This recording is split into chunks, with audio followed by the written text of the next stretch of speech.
So let's begin with the discussion of the first topic, that is the evolution and growth of alternative investment funds in India. So the growth of alternative investment funds in India can be traced to the venture capital guidelines notified by the Government of India on 25th November 1998. These guidelines initially provided a restricted scope to VC funding in India. Thereafter, in 1996, SEBI notified the SEBI Venture Capital Fund Regulations 1996. With the notification of the VCF regulations, SEBI brought the entire spectrum of private capital investment in unlisted companies into the ambit of institutional investment. Thereafter, tax breaks were given to VCFs at the fund level, and the SEBI regulations were also revised following the recommendations of the K.B. Chandrasekhar Committee in 2000.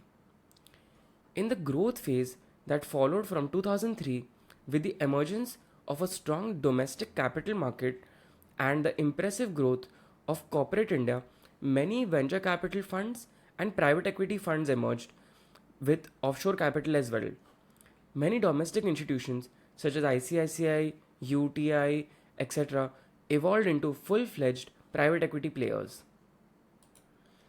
If we analyze this from a business perspective, then you will note that from 2001 onwards, the Indian industry was on a consolidation drive in various sectors. This corporate growth initiative, coupled with an investor friendly environment due to the launch, of course, of the VCF regulations and the tax breaks that were given, led to a spurt in private equity activity in India.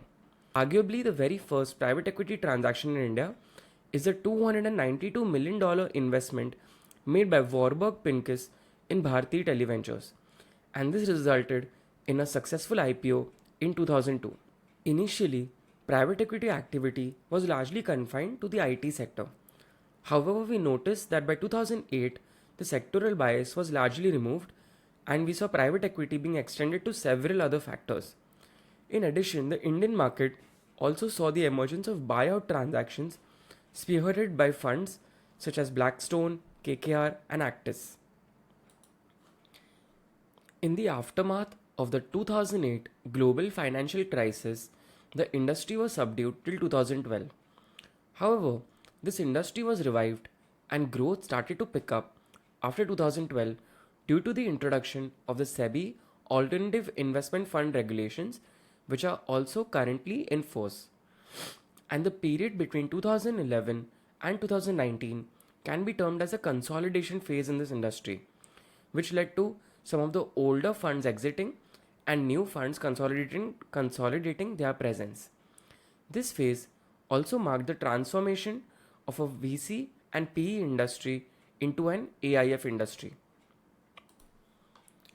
With this, we have discussed the growth of the private equity and venture capital funds. However, what about the growth of hedge funds?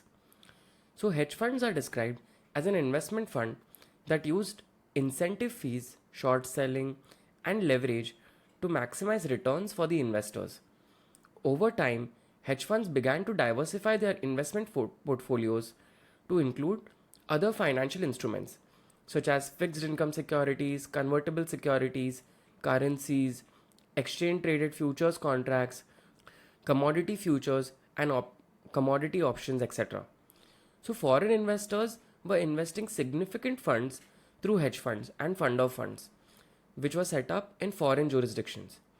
And such funds invested directly in the Indian securities market or through offshore derivative instruments called ODIs.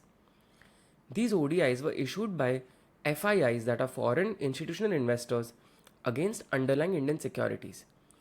However, there were no hedge funds domiciled in India, and offshore hedge funds were not able to offer their products to Indian investors within India, as there was no regulatory regime for hedge funds to be set up or marketed in India.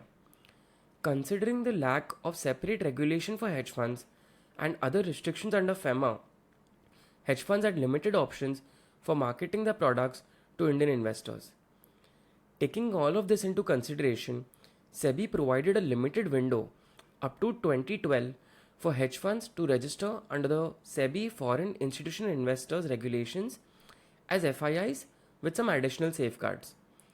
However, with the introduction of the SEBI Alternative Investment Fund Regulations, these hedge funds were classified under Category 3 AIFs, which follow diverse and complex investment strategies akin to the investment strategies followed by hedge funds globally.